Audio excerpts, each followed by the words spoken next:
A-t-il une vie? Doit-elle être racontée à ses lecteurs?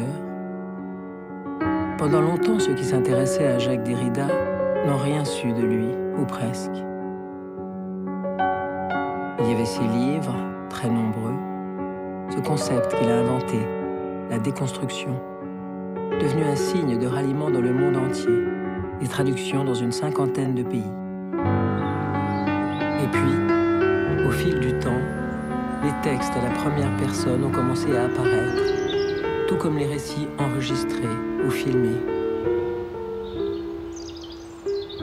Il y avait aussi cette maison située à l'écart de Paris, à Ris-Orangis, où Derrida vivait et écrivait lorsqu'il n'enseignait pas aux quatre coins du monde.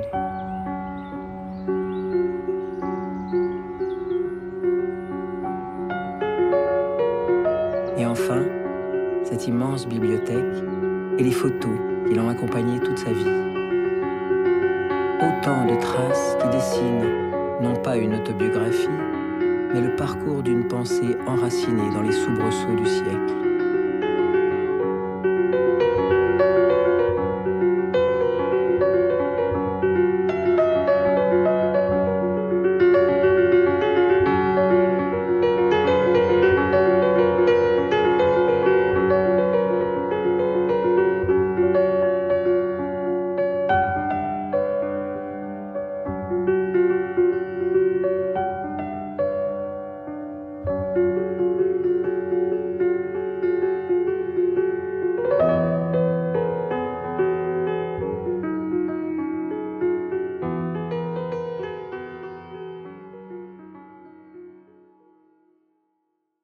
Un livre par lequel je souhaiterais suggérer qu'on commence, c'est Monolinguisme de l'autre.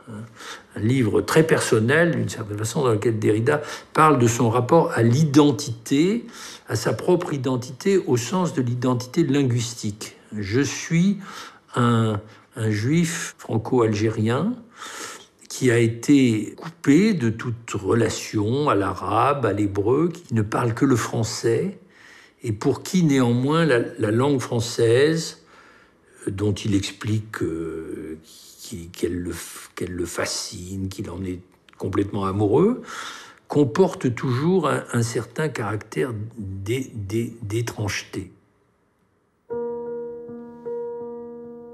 L'amour fou pour la langue française, dans un pays où l'on parlait aussi l'arabe, et dans une famille où l'on aurait pu parler l'hébreu. Le prénom Jackie, donné à la naissance, l'enfance heureuse sous le soleil d'Alger, que rien n'aurait dû heurter si l'histoire ne s'en était mêlée. Finalement, pourquoi ne pas commencer par là, pour tenter d'approcher celui qui devint le philosophe des marges, des frontières et des déplacements? C'est en octobre 1942, où le premier jour de la rentrée, au lycée de Ben Aknoun, le surveillant général m'a appelé dans son bureau et m'a dit « Tu rentreras chez toi, tes parents t'expliqueront ». Et je n'ai rien compris, je dois dire. Et je voudrais, je m'efforce de reconstituer ce qui a pu se passer en moi à ce moment-là. Je ne comprenais pas. Ce que Jackie Derrida n'a pas compris ce jour-là, c'est que né juif en Algérie, il vient d'être déchu de la nationalité française par les lois antisémites de Vichy. Il a 12 ans.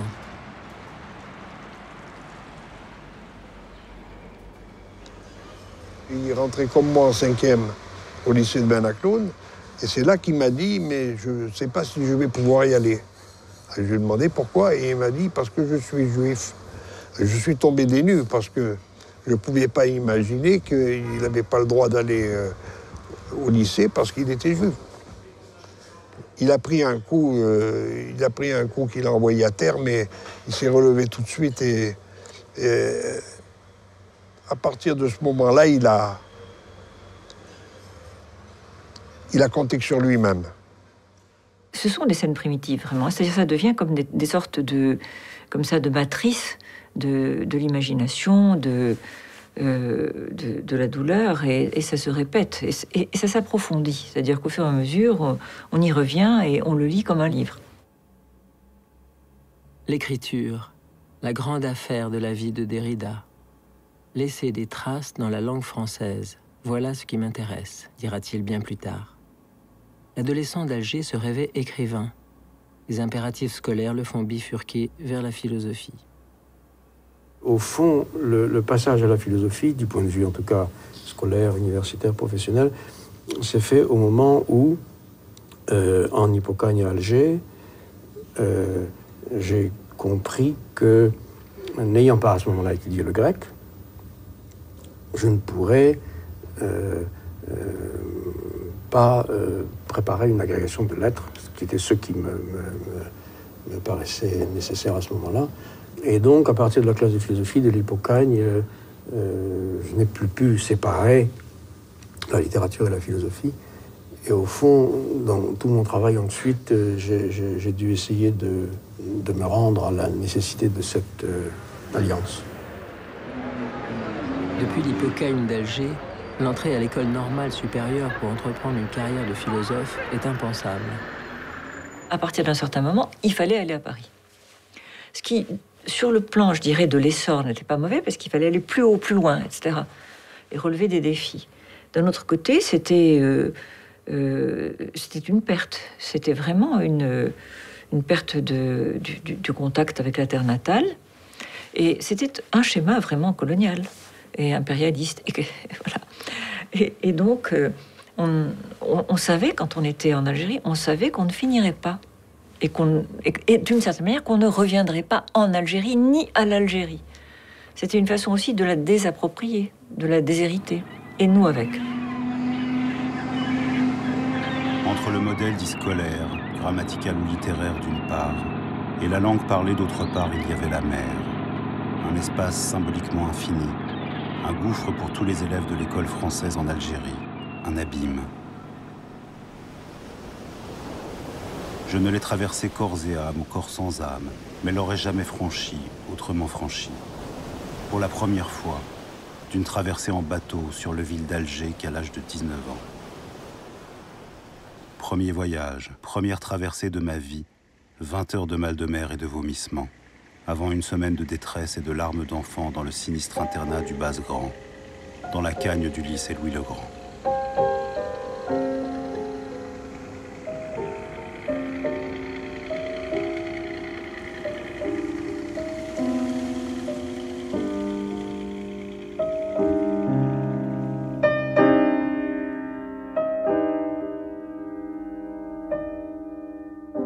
Les cagnes de Louis-le-Grand, les concours d'entrée à l'école normale, les concours d'agrégation, je dis au pluriel parce que j'y ai échoué au moins une fois dans l'un et l'autre cas, ont été des épreuves terrifiantes.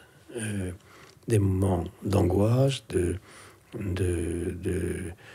fatigue à un degré que je n'ai jamais connu depuis. C'est des moments très durs. Naturellement, ce que j'accuse, quand je ne me plains pas seulement, ce que j'accuse, c'est le système de ces concours. La menace de la guillotine, en quelque sorte, c'est en tout cas comme ça qu'on le ressentait, a fait de ces années-là des années infernales pour moi.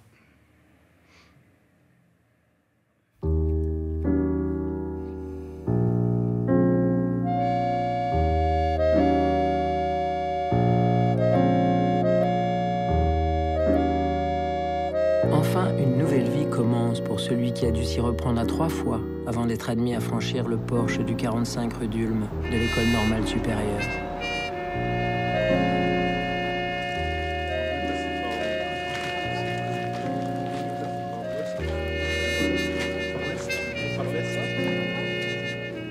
Dès ce premier jour d'octobre 1952, il est reçu par le responsable des étudiants de philosophie, Louis Althusser. Son rôle a été, pendant 30 ans, de préparer les promotions de normaliens à l'agrégation. Alors, à l'époque, non seulement c'était un débutant, même s'il était brillant et ambitieux, et c'était un jeune professeur, et il avait très peu de différence d'âge avec ses élèves. Mais je crois comprendre qu'ils ont eu des rapports très affectueux. Bon. Althusser a dû avoir très tôt l'idée que Derrida était, parmi beaucoup de gens brillants de ces générations-là, le plus intéressant ou le plus fort comme philosophe, ou l'un des plus forts, parce qu'il... Bon. À l'école normale supérieure, reconnu par tous comme un philosophe d'exception, Derrida a encore une étape à franchir, celle de l'agrégation. Sa hantise des concours ne l'a pas abandonné, et Louis Althusser joue un rôle essentiel, ne cessant de l'encourager et de le guider. Derrida, nous verrons ensemble le détail de ce devoir. Il n'aurait aucune chance de passer à l'agrégation. Je ne mets pas en cause la qualité de tes connaissances, ni ton intelligence conceptuelle, ni la valeur philosophique de ta pensée. Mais on ne les reconnaîtra au concours que si tu opères une conversion radicale dans l'exposition et l'expression.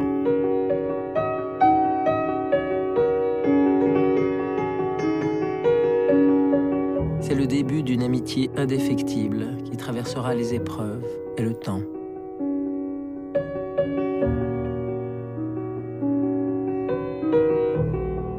Derrida noue également une relation forte avec Lucien Bianco, futur sinologue renommé, avec lequel il partage une chambre à l'école Redulme. Quand il m'a proposé d'être son coturne, j'étais pas seulement heureux, j'étais vraiment honoré. Je me disais, c'est le plus fort de la promo, quoi. Je le voyais écrire son mémoire, mais plus que ça, parce que j'étais son premier lecteur, ou plutôt auditeur, parce qu'il me demandait, quand il avait écrit quelque chose, il le lisait. Malheureusement, moi, je n'avais jamais entendu parler d'Husserl. Je n'avais jamais étudié Husserl-Lacan. C'est par lui que j'ai appris le nom et l'existence d'Husserl, et j'en étais à essayer de comprendre ce qu'il disait.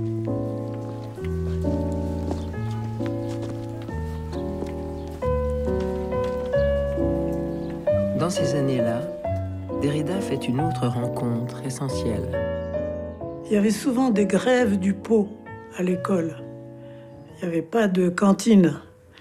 Et donc mon frère invitait 2 ou 3 internes qui n'avaient pas de famille à Paris. Et il y avait toujours Jacques parmi eux. Et peu à peu, j'ai pris beaucoup de plaisir Ensuite, j'ai organisé des bridges aussi. Voilà. Et puis un jour, je lui ai demandé de m'apprendre à conduire. Alors ça a été décisif.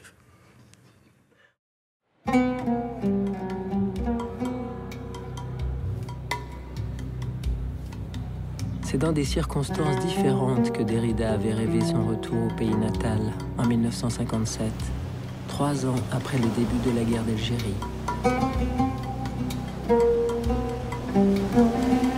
Comme tous ses condisciples, il y fait son service militaire. L'agrégation de philosophie qu'il vient d'obtenir lui permet d'éviter l'usage des armes. Il sera enseignant dans une petite ville proche d'Alger, où il s'installe avec Marguerite, qu'il a épousée 1 an plus tôt. On habitait donc à Coléa, où il enseignait dans une école d'enfants de troupe. C'était des enfants d'anciens combattants français, etc. Mais la majorité, c'était des petits Algériens. On lui a coupé les cheveux, rasé la tête pratiquement. Il était furieux. Il a dit au type, au coiffeur, on te demande de faire un métier de con et tu fais du zèle.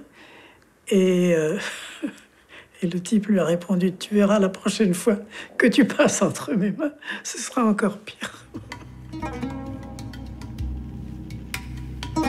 Jacques voyait les autres professeurs dans les conseils de classe sans qu'il y ait des contacts amicaux. Il n'y en avait pas un avec lequel il pouvait s'entendre. Mais c'était vraiment une scission, une coupure politique, quoi. Je me souviens, il m'avait écrit donc au moment même, en mai 58, quand tout se passait à Alger, et une très longue lettre où il me décrivait l'atmosphère de ces profs pieds noirs qui le hérissaient, le rendaient malheureux. On était anticolonialistes et c'était ça le problème. C'était la mauvaise conscience de faire partie de cette armée coloniale qui réprimait une guerre d'indépendance. Il était très, très isolé et il le vivait, oui, dans le drame, de façon tragique presque. Il arrivait jusqu'au dernier moment qu'un statut soit inventé, qu'on invente quelque chose en Algérie qui permette aux Français de rester là-bas. Il était convaincu que c'était possible. Jusqu'au bout, Jacky y aura cru, exhortant ses parents à rester dans la maison chérie d'El Biar. Mais quand en 1962, l'indépendance de l'Algérie est proclamée, la politique de terre brûlée menée par l'OAS ne laisse plus aucune chance aux solutions de compromis. Comme tous les Français d'Algérie, la famille Derrida, rapatriée, abandonne sur place ses biens. L'idée, par exemple, que les Français auraient pu rester, c'était un rêve. Ces revenus sans cesse, c'était quand même un fantôme très important dans son histoire, dans son existence, dans sa pensée.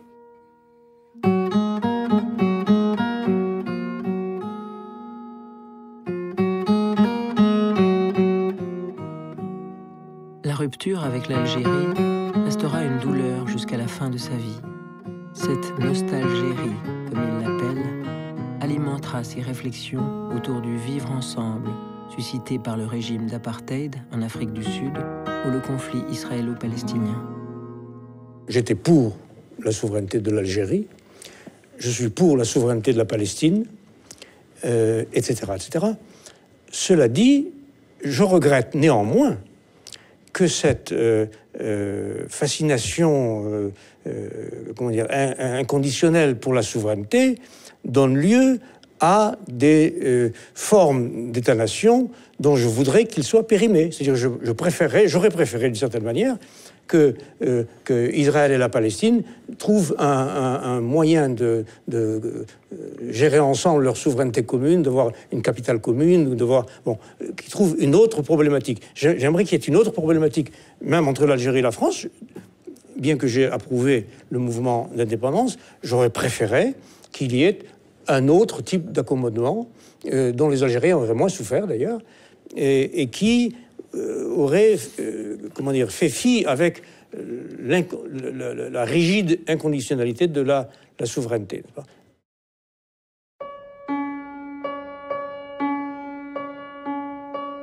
Mon adolescence a duré jusqu'à 32 ans, expliquait Derrida.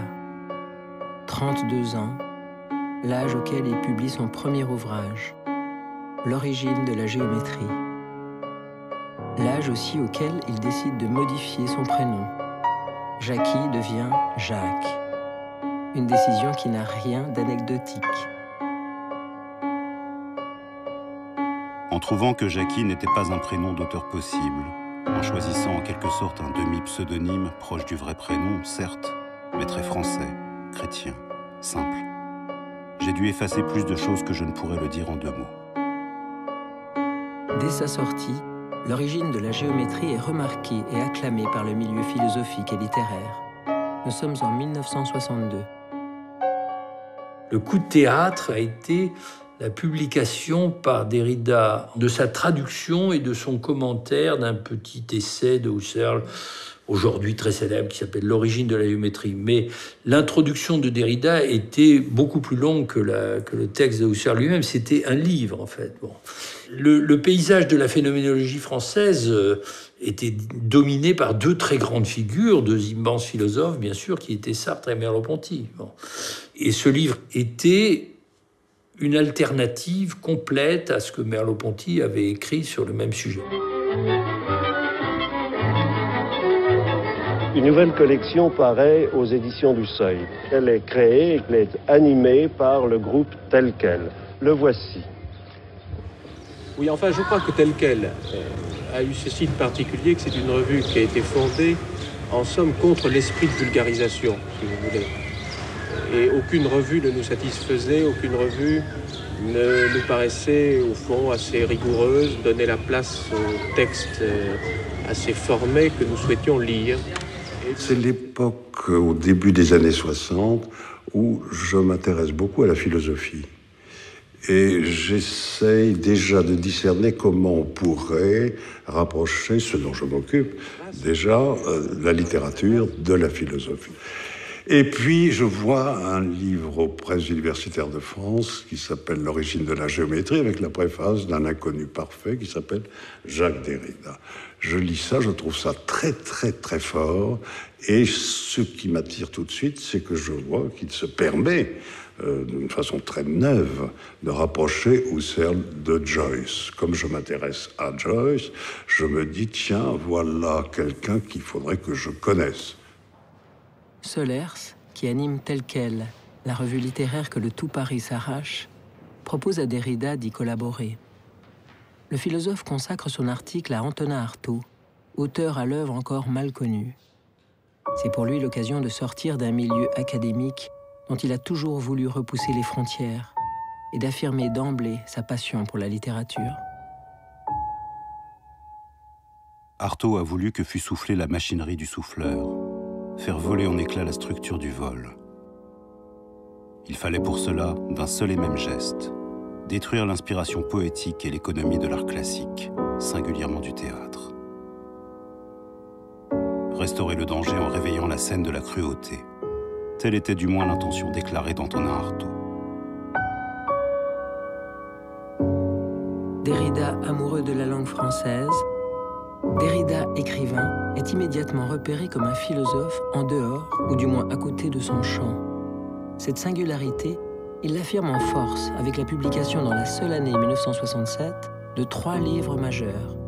L'écriture et la différence, de la grammatologie, où apparaît pour la première fois le concept de déconstruction, et la voix et le phénomène.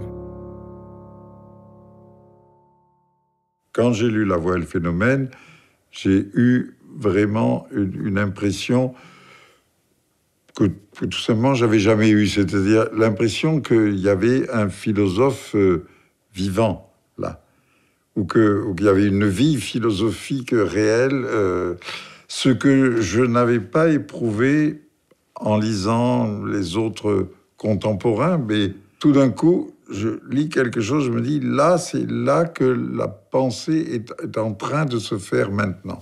Tout ce qu'il a articulé, qui a pris des noms ensuite, quand il a commencé à écrire, ça ne s'appelait pas déconstruction, mais toute sa pensée était déjà là, déstabilisante pour tout ce qui se considérait comme... tout ce qui se présentait comme un.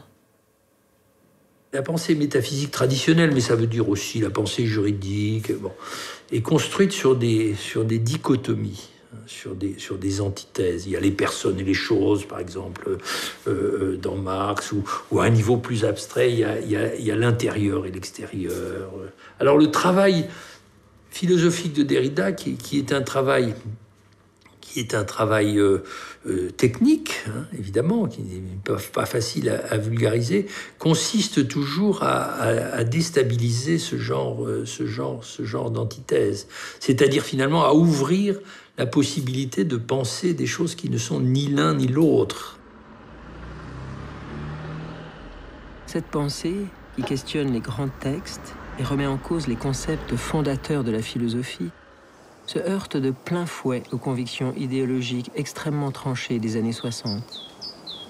À l'école normale, Jacques Derrida, tout juste embauché comme répétiteur, a bien du mal à se faire entendre par les jeunes philosophes marxistes, à qui Louis Althusser propose de relire le Capital. Plus tard, se rappelant de cette période, Derrida évoquera le terrorisme intellectuel des althussériens de la rue d'Ulm. Le projet philosophique de Derrida, c'était un projet philosophique très très différent du nôtre et virtuellement critique. Bon, Sartre avait dit le marxisme est l'horizon indépassable de notre temps, et nous on était en train de matérialiser la chose. C'était quand même une façon d'expliquer que le marxisme touchait la vérité, qu'il y avait une science de l'histoire, une science de l'histoire et une philosophie qui était capable d'en démontrer la vérité. Bon. Et c'est pas du tout ce que pensait Derrida. Bon.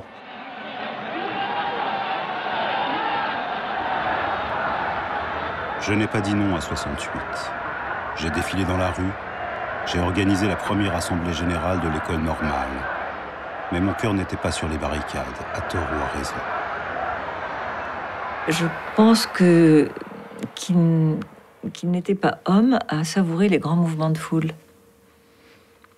Et donc je crois qu'il est resté un petit peu sur le bord à observer les événements. Comment peut-il être présent ? Il est réformiste, il est social-démocrate.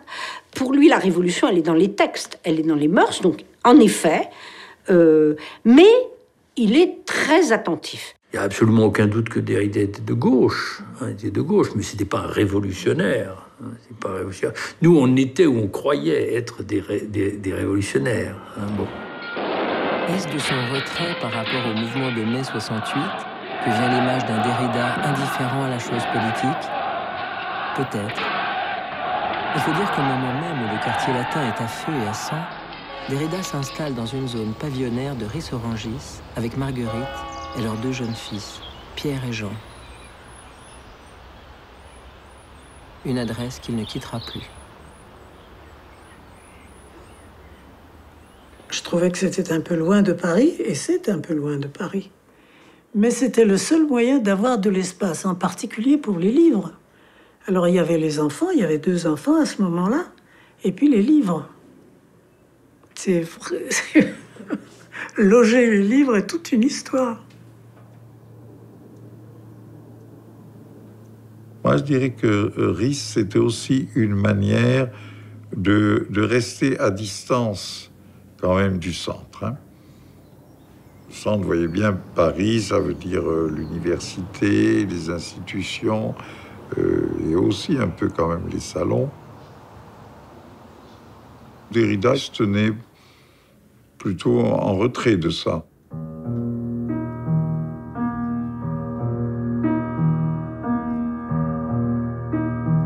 Au cours de ces années 70, Derrida s'impose comme un maître à penser qui commence à être invité partout dans le monde. Il sidère, non seulement par l'intensité du rythme de ses publications, mais également par l'incroyable inventivité dont fait preuve chacun de ses ouvrages. Comme si, à chaque pensée nouvelle, il fallait trouver une forme adéquate. Je pense qu'il a eu une forte tentation littéraire, comme il le raconte par exemple dans Glas. Il a gardé en philosophie les formidables ressources du poétique. Et donc sa philosophie s'est tissée tout de suite d'un énorme travail sur le signifiant. Et là, il a introduit, en tout cas dans le champ de la philosophie s'écrivant en langue française, des troubles, des richesses supplémentaires. La fleur épanouie, achève, consacre le phénomène de la mort dans un instant de transe. La transe est cette sorte de limite, transe, partition, de cas unique, d'expérience singulière où rien n'advient, où ce qui surgit s'effondre en même temps. La fleur, la transe, le simul de l'érection et de la castration, où l'on bande pour rien, où rien ne bande, où le rien bande. Auteur d'une œuvre inclassable, Derrida invente un nouveau rapport à ses lecteurs en s'opposant systématiquement à la publication de toute photographie de lui. Je croyais que le discours que je tenais, que ce que j'écrivais sur l'écriture, sur la littérature, sur la chose littéraire, etc., devait conduire socialement et politiquement à la défétichisation de l'auteur, et notamment de l'auteur tel qu'il apparaît dans les codes de la photographie publique, c'est-à-dire l'image de l'auteur, le portrait de la tête, quelquefois sur un fond de livre, comme ici, ou bien en train d'écrire. Je trouvais ça d'abord ridicule, comique, et relevant de conventions sociales avec lesquelles je voulais rompre. Après s'être tenu à l'écart de la scène publique pendant 20 ans, Derrida brise son vœu pour mener à bien un combat politique qui lui est cher. C'est en juin 1979 que ses premiers portraits sont publiés. À la tête des États généraux de la philosophie, Derrida défend l'enseignement de la philo dès l'entrée au collège. Comprenant que l'écho des médias donne du poids au rassemblement, il accepte les flashs des photographes. Le philosophe est encore loin de la médiatisation qu'il va connaître 2 ans plus tard.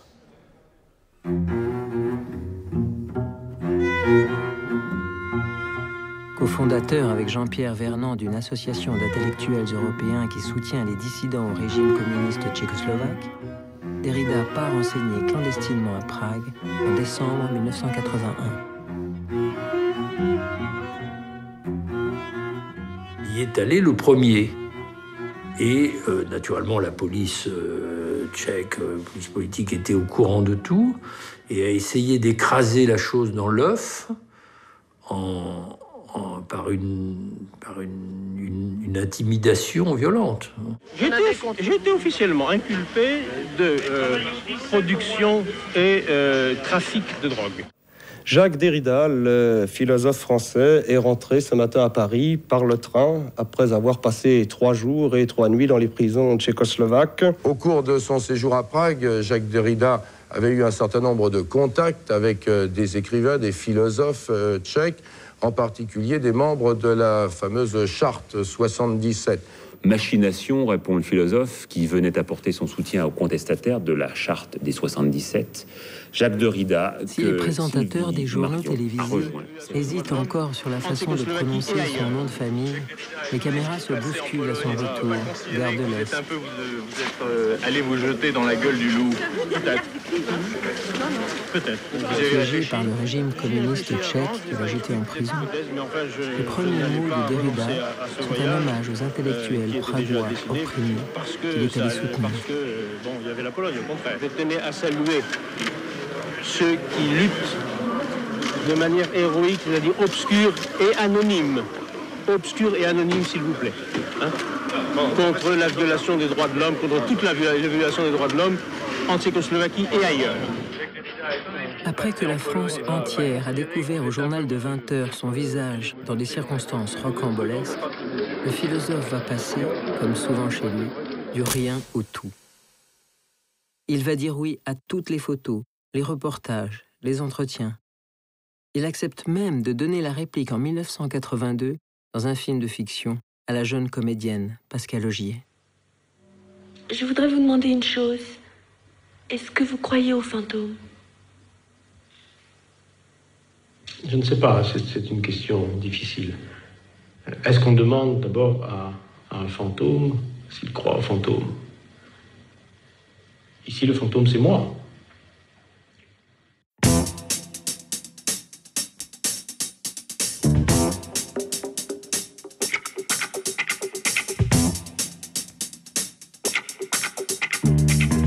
L'Amérique, c'est la déconstruction, aimait déclarer Derrida dans une de ses pirouettes éblouissantes dont il avait le secret, pour aussitôt ajouter que la déconstruction n'était pas un nom propre. Le lien n'est pourtant pas fortuit, puisque c'est grâce à ce concept que Derrida va connaître un succès aussi foudroyant qu'unique en son genre, outre-Atlantique. Là-bas, l'aventure débute en octobre 1966, lorsque s'ouvre le prestigieux colloque de Baltimore, destiné à faire découvrir aux Américains la nouvelle génération des penseurs français. Barthes, Lacan, Deleuze, Foucault et le jeune Derrida. Ce colloque qui a eu lieu à Baltimore avait fait venir ce qu'on appelait à l'époque tout le structuralisme français. Et ça a été un événement. Baltimore est un grand moment parce que c'est l'entrée de ce qu'on appellera plus tard la French Theory dans toutes les universités américaines. Le 3e jour du colloque, Derrida prononce une intervention qu'il dira avoir écrite en 10 jours. C'est aujourd'hui encore l'un des textes les plus lus de la French Theory. Ce qui s'est passé avec Derrida, pour les étudiants qui étaient là, mais aussi pour les enseignants, c'est qu'au moment où était présenté le structuralisme aux États-Unis, c'était l'objectif du colloque, Derrida était déjà en train de le déconstruire. Et nous l'avons compris. Nous n'avions aucune idée des conséquences, ni de ce qui allait se passer ensuite, mais il était clair que le discours de Derrida sortait de la norme. Ça m'a donné envie de me mettre à étudier sérieusement, à une époque où nous préférions manifester contre la guerre du Vietnam. À ce moment-là, quelque chose s'est passé qui nous a tous vivement intéressés. Aux États-Unis, on est à la veille des révoltes étudiantes et sa pensée apparaît comme quelque chose qui met en cause l'académisme, les vieilleries, sur la manière de lire les textes. Derrida mettait à la moulinette de la critique tous les grands textes sacrés et il les violait en quelque sorte, mais de façon tellement intelligente. Donc l'instrument critique de Derrida, ça permettait tout de même de sortir des dogmes. C'est aussi à Baltimore que Jacques Derrida est repéré par un enseignant spécialiste en littérature, Paul Deman, un homme qui fera énormément pour l'introduction de la déconstruction aux États-Unis. C'est Paul Deman, mon directeur de thèse, qui m'a parlé de Derrida en premier. Et il m'a dit, c'est quelqu'un qui va tout changer. Cela peut paraître surprenant à entendre aujourd'hui, mais pour moi, la découverte de Derrida était liée à cette capacité d'aller au-delà de la théorie, au-delà de la philosophie, de pénétrer des domaines plus concrets. Ce qui était alors primordial à mes yeux, c'était la problématique du langage. Une problématique sur laquelle Derrida ouvrait un discours global qui pouvait questionner, à travers le langage et le symbolisme, de nombreux aspects de la société, y compris la politique. Je crois que c'est à l'université de Yale que Paul Deman et quelques autres ont diffusé le travail de Jacques. C'est à ce moment-là qu'il est devenu une figure intellectuelle célèbre ici. Quand vous enseignez à Yale, ça veut vraiment dire quelque chose.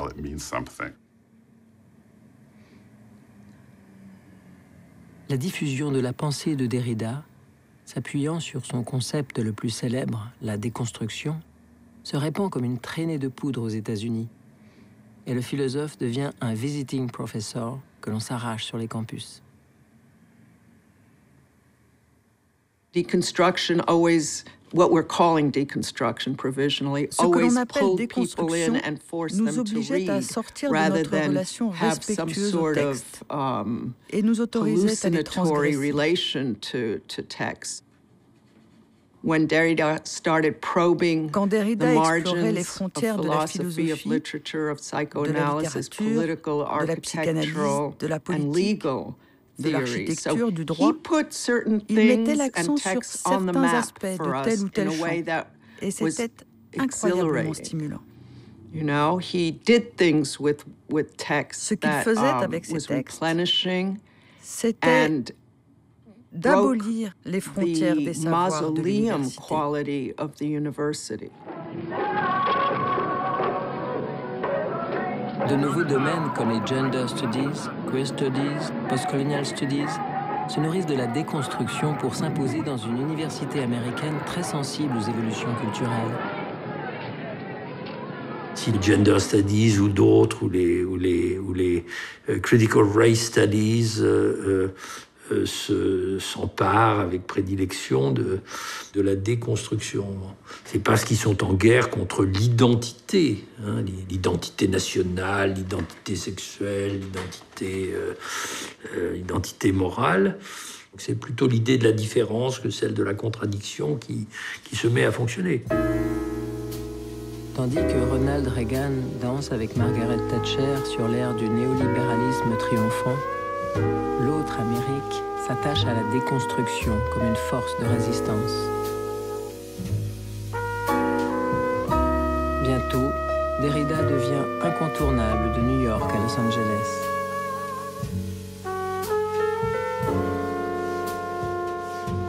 Il inspire même le titre d'un film de Woody Allen, Deconstructing Harry, et des auteurs de bande dessinée.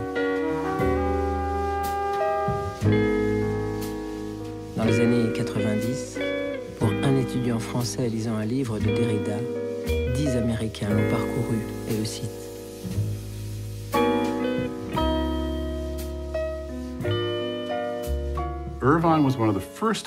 L'université d'Irvine proposait le seul vrai cursus qui deviendra ce qu'on appelle aux États-Unis théorie de la critique.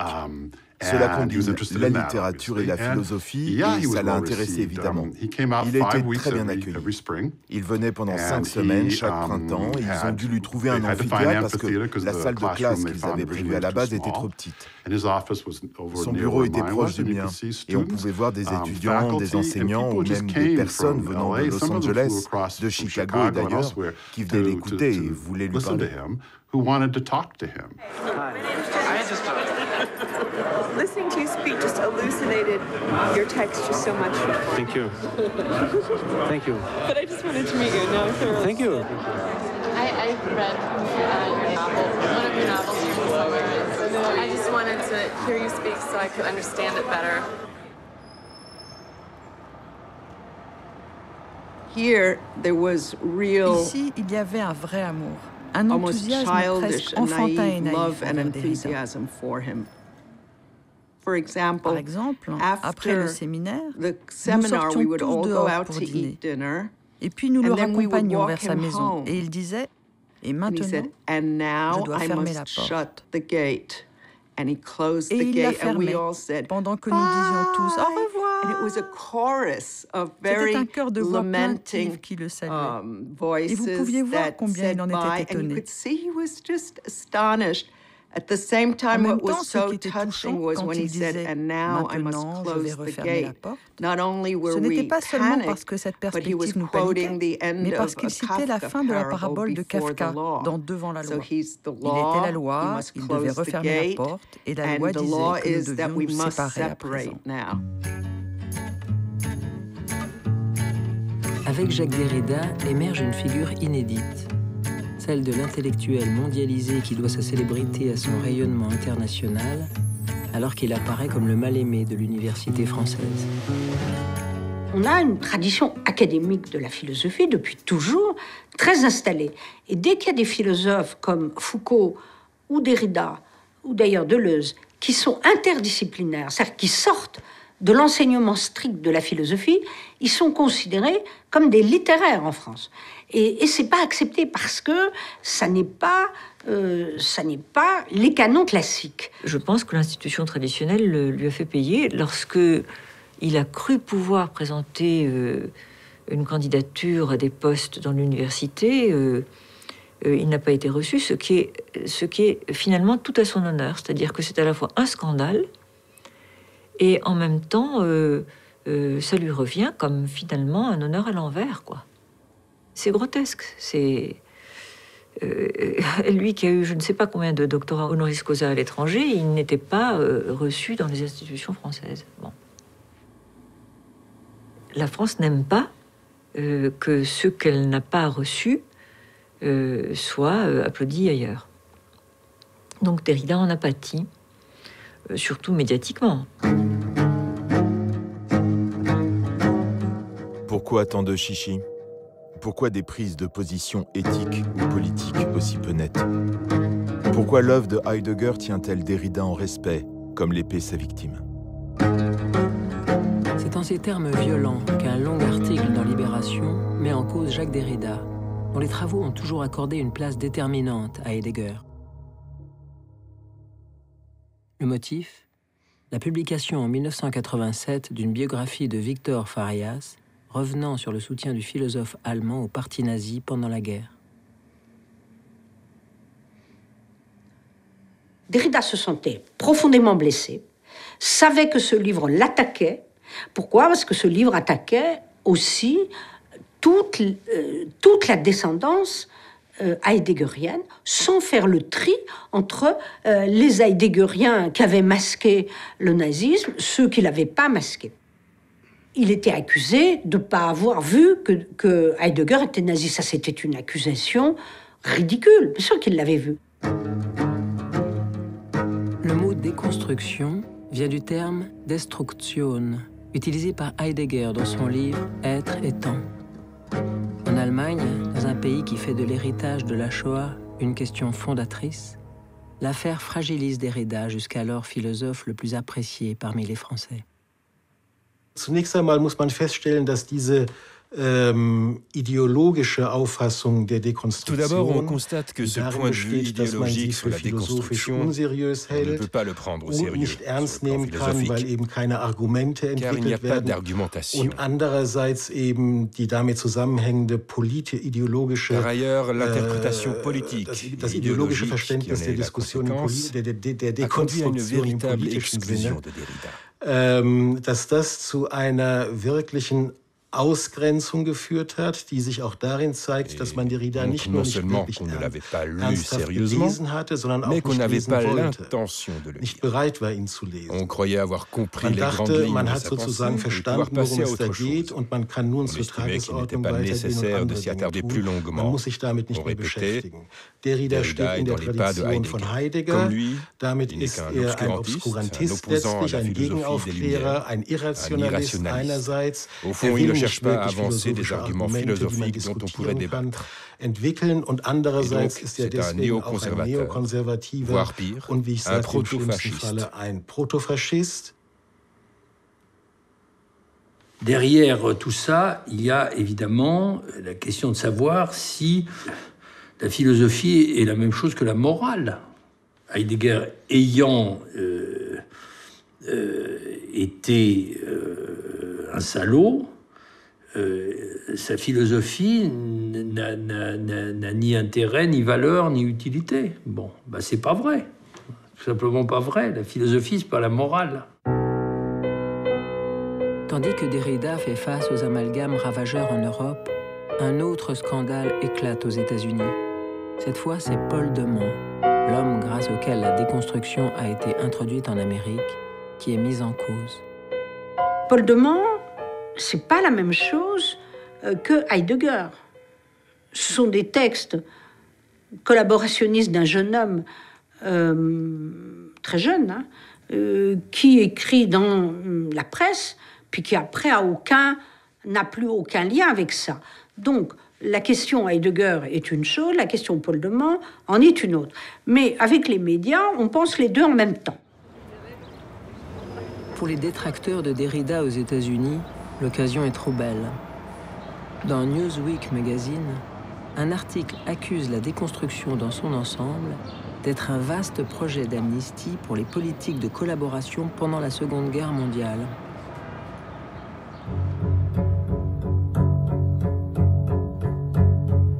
L'extrême violence des attaques contre la déconstruction a-t-elle eu une influence sur le philosophe? Derrida niera toujours l'idée d'un avant et d'un après l'affaire Heidegger. Et pourtant, à partir du début des années 90, dans son séminaire parisien de l'École des hautes études intitulé « Questions de responsabilité », il aborde des thèmes qui collent à l'actualité. Il travaille sur la peine de mort, contre laquelle il s'engage publiquement, l'hospitalité défendant la cause des sans-papiers, le témoignage ou encore le pardon.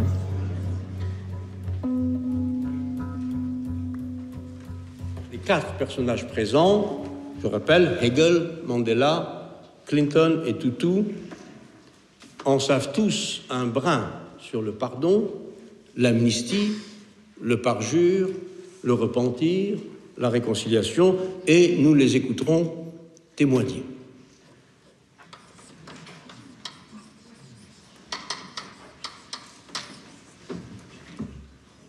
Le mot de la réconciliation. Das Wort der Versöhnung. Non pas le mot réconciliation, mais le mot de réconciliation. C'est-à-dire le mot de la réconciliation. Autrement dit, le mot par lequel on engage la réconciliation, par lequel on offre la réconciliation en tendant la main, le premier.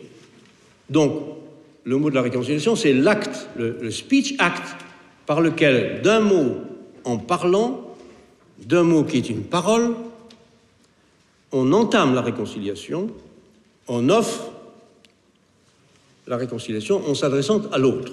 Ce qui veut dire au moins qu'avant ce mot, eh bien, il y avait la guerre, Jacques Derrida, enfin reconnu en France comme un immense philosophe, devient celui dont on écoute le cheminement de la pensée. Et les étudiants du monde entier se bousculent à son séminaire du boulevard Raspail pour y assister. Le plus irrécusable bon sens. Depois de começado 20 ou 30 minutes avant le début du séminaire, il était impossible d'entrer dans la salle. Je me rappelle de gens qui repartaient car même les marches étaient occupées. Et Derrida avait une présence très forte. Sa façon de proposer ses séminaires, leur thème, c'était une pensée en train de se faire. C'était ses pensées à cet instant. Ce n'était pas qu'un professeur de philosophie qui répétait ses connaissances passées. C'était quelqu'un qui créait la pensée au moment même. Derrida war, glaube ich, in den Vorlesungen oder in den Seminaren viel weniger elliptisch. Derrida était, je crois, beaucoup moins elliptique dans ses conférences ou dans ses séminaires qu'il ne l'était dans ses écrits. Philosophischen Elan. Mais ces séminaires avaient cet élan philosophique, cette liberté philosophique, cette disposition à penser et à repenser sans détour. Ungedachte und Gedanken und ungedeckt zu denken.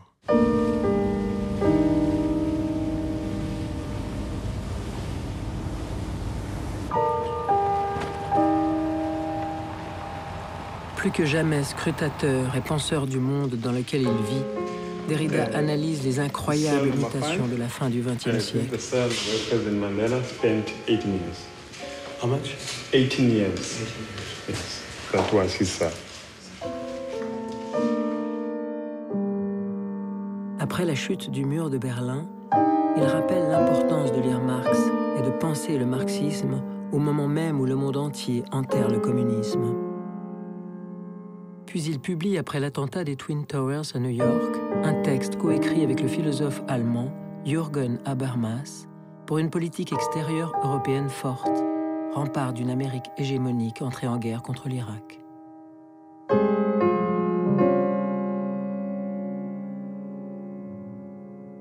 Il écrivait tout le temps. Il écrivait tout le temps. Il avait le sentiment qu'il n'arriverait pas à dire tout ce qu'il avait à dire. Qu'il fallait qu'il y consacre chaque instant de sa vie. Et c'était vraiment ça, c'était la menace de la mort avant qu'il ait fini de dire tout ce qu'il avait à dire. Je me demandais juste, Jacques Derrida, si après avoir écrit énormément de livres, et en étant le philosophe que vous êtes, l'idée de mourir était plus supportable. Non. Là, je peux répondre d'un seul mot. Par oui ou par non? Non, je ne pense... Je suis naturellement... Non, ça c'est l'insupportable absolu. N'empêche que, pour répondre directement à votre question, avoir publié des livres n'aide en rien devant la mort. Et c'est la pensée, pour moi, la pensée la plus constante. Ah oui, l'obsession permanente. De tous les instants. Il pouvait pas partir. Il n'avait aucune raison de partir. Et d'ailleurs, c'est ce qui fait qu'il a fait cette chose quand même très remarquable, d'écrire ce petit billet qu'il a demandé à Pierre de lire à son enterrement, et où il parle au présent. Donc il a quand même confié à son fils